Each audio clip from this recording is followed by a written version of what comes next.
Hi guys, it's Mary McIntyre here. Sorry this is late, but I'm finally getting together my Lunar X and V and other clair obscur effects times for the coming year.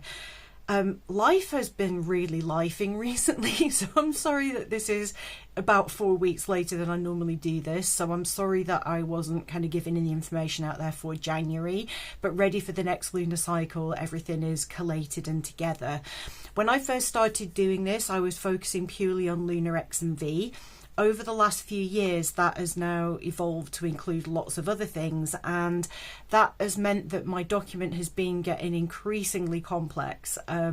So what I've done this year is actually pull together just a quick comparable table, which I'll put on the screen in a second, and that basically will show you for each month which of the various effects is actually visible.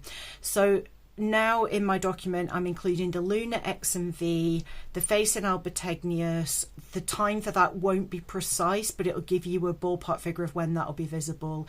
The eyes of Clavius and the jeweled handle, Cassini's Moon Maiden, and another effect that's not actually a clair obscur effect but I think is super interesting to talk about, and that is the lunar swirl Reiner Gamma. And the way to observe that is kind of related to the way that light plays over the lunar surface. So I think you'll find that quite interesting. So I'll move over to the side and I'll talk you through, I'm not going to go through every single data table because this would be a long, very boring video. But the link to my blog, written Google blog, will be in the description box below. And so will a link to the PDF. The PDF file, please feel free to download it, share it with anybody that can find it useful, because it takes a hella long time to put this together. The more people that know about it, the better, as far as I'm concerned. So honestly, if your astronomy society or your friend down the road, whoever might want to know the times for some of these effects, please feel free to share this. Honestly, that's absolutely fine by me. So I'll move over to the side and talk you through some of the stuff. Okay, I'm off to one side now. So the table out of this 11 page document, the thing that is going to probably be the most useful for all of you that are interested in this, who already know a bit about the effects, is the quick table, which is just a guide to show you what date and time each of these things are visible from the UK. The data tables in full show you the times that they occur in UT. So if you're not in the UK, you can convert those time scales and see if the moon is above the horizon for you when those effects occur. So I've put them in UT and in BST, but the UT is there for people that don't live in the UK so that you can convert and find out for yourself whether these are going to be visible, because these effects happen once a month. Some of them are very time sensitive, so they happen at a time when the moon is below the horizon. So it's really important that you check local rise and set times and compare that to see if you can actually see them that month. So anyway, this quick check table I will pop here somewhere. So what that does is just show you month by month which of those things that I've covered is going to be visible for each month, what day that will be, what time that will be if it is a time critical one. Some of them are less time critical than others, like some of them really you do have like a 3 or 4 hour window and then it's all over. So where that's relevant, I've put the approximate start times. Now, as always, the way that I have done this is not mathematical. What I've done is used the NASA SVS Scientific Visualization Studio tool, looking at moon phase and libration for 2025, and I have literally gone through and manually put time and date. I know approximately when it will be the following month, but I go through hour by hour until I see the effect occur on that visualization studio. So usually it's a little bit after that they become visible in real time. I don't know why that is, because that tool is really good, but the way that I do this is not super accurate, so that is why it's usually down to the nearest hour rather than the very minute, but it's usually close enough that it will get you seeing that effect. So that quick visibility table is going to be your kind of big take-home thing. Print that out, stick it on your wall, then at a glance you will know when those things are visible, so that's really helpful. For those of you that want to know a little bit more about these effects and what causes them, then keep watching. If you already know that, you can stop watching here, and thank you. I'll put the link to the NASA visualization studio in my description box, as well as the link to the PDF download, and all of the stuff will be in the description box. Okay, for those of you that want a little bit more information about each of these effects, first of all, the Lunar X and V. The Lunar X is probably the one that people like the best. I certainly am very fond of it. I've imaged it loads of times and I never get bored of it. And that is where, I'll just pop a picture here, you can see that when the sunlight starts to rise over the high rims of the borders of a little cluster of craters, it forms a letter X that stands out in white against the shadowy background. Further north, further up, higher up on the terminator, you've got a V shape, which again is just the sunlight hitting high ground that just so happens to form a vague V shape on the darker Maria region below. So those two are visible at the same time, and basically they're about a third of the way up or a third of the way down. So if you just look at the lunar terminator, again, I'll pop a picture on here to show you. And the times that they're visible, I've gone through each of these and done the lunar visibility table for all of them in turn. So with the X and V, again, as I said in the introduction, I've got the time that it occurs in UT. In my table for the Lunar X and V, the times that it is visible from the UK, I've put in green. So if we look at this visible table here, you can see that any of the bands that are green mean it's visible that month for UK observers. But if you're not in the UK, just have a look at the start time, check your local rise and set times, and then you'll know whether they're actually going to be visible. Now, if this occurs on a daytime moon or when the moon is very low in the sky, particularly rising in daylight, it will be much, much harder to see. So we had a good opportunity in January, which I did try to tell people about on social media, but I'm sorry if you missed that because I wasn't organised enough this year. In February, we will have an opportunity on a rising moon, so that's not ideal. It will already be kind of starting just as the moon dips above the horizon. Then really it's about an hour before you can get a good look at the moon after that. And that will be in a daytime sky. That's going to moon rising at about 10 a.m. So it's not going to be the easiest. If you're new to this and you're trying to see it with binoculars, doing it on a daytime moon is very challenging. Same again in April, actually. April is also a daytime one, which is not great.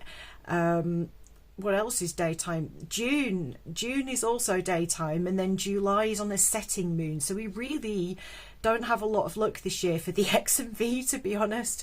And then the next opportunity is November, when we get it again on a rising moon. So not a great year for it, really. January was the only very good time, but that's not to say you can't image it. With camera equipment, you can image it in daylight. So just have a look for that. The V will be easier because it's got a much darker background, and that will stand out better. So you should be able to see the X and V. But luckily, there's way more than just the effects that I'm talking about here. And the one that occurs about 6 hours after the Lunar X is at its best is the face in Albategnius. It's very difficult for me to pinpoint the exact time of this, so I've worked on it being about 6 hours after the X being at its best. So I hope that's close enough. Just keep an eye on the crater.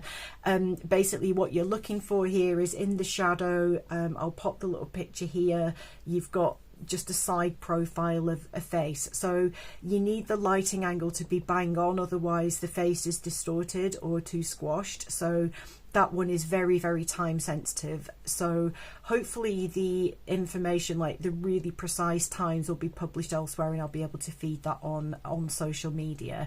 So that will be about 6 hours after the Lunar X and V, so hopefully we'll have a few more opportunities to see that here in the UK.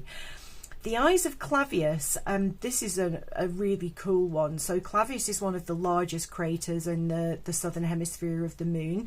It has some smaller craters within the floor of the main crater, and they've got raised up rims where the material was pushed up when the impact happened.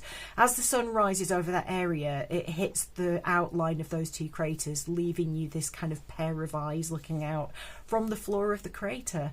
And we've got a good few opportunities to see that this year, so I'll pop the table up here now.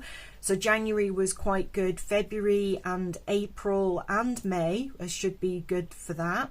It's going to be a daytime moon in July. Again, very challenging to see it in a daytime moon, but with photography you may pick it up.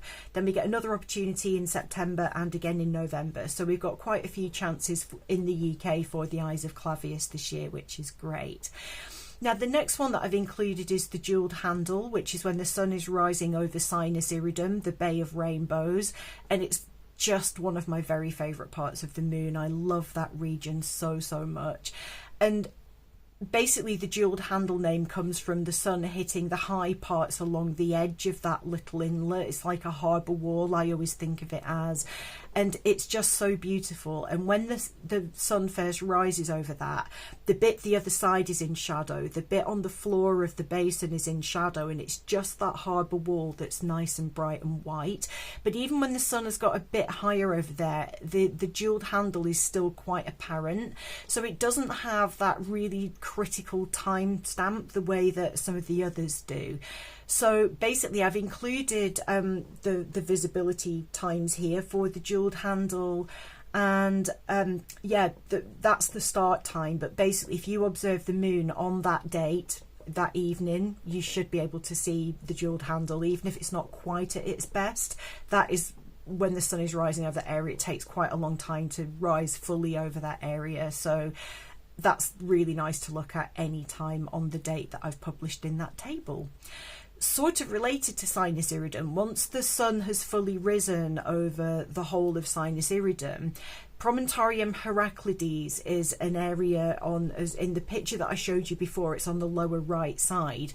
If we flip that upside down, the way that Cassini's view through his telescope, and Giovanni Cassini, the way that his telescope showed him the moon was upside down, and the way that the light hits the edge of Promontorium Heraclides, it kind of has the effect again of the silhouette of a lady with flowing hair. So I'll pop that up here. You can see Cassini saw the moon there. He did it in his moon map. There's actually a picture of Cassini's moon map in the PDF file to show you what he was looking at, and he actually legitimately drew it as a human face and named it in honour of his wife Genevieve.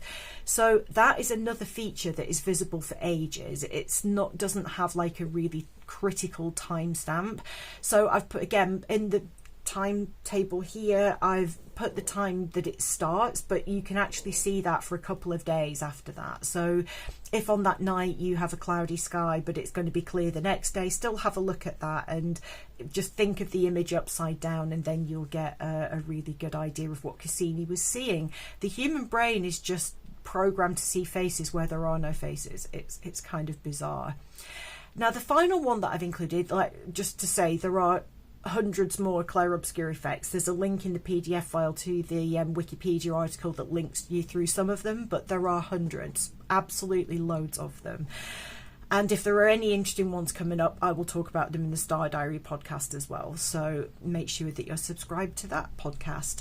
Now the last one that I'm talking about is a lunar swirl, and it's the most prominent lunar swirl, and it's called Reiner Gamma. And I'll put a picture of it here, and you can see that it kind of looks a bit like a squiggly upside down tadpole.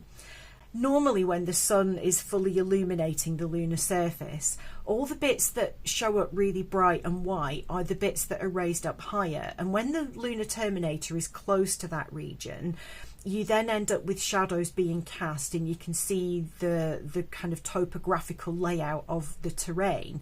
But interestingly, on a fully illuminated moon, Reiner Gamma looks like it would be like that. You're expecting that it would be a raised up ledge and maybe a crater.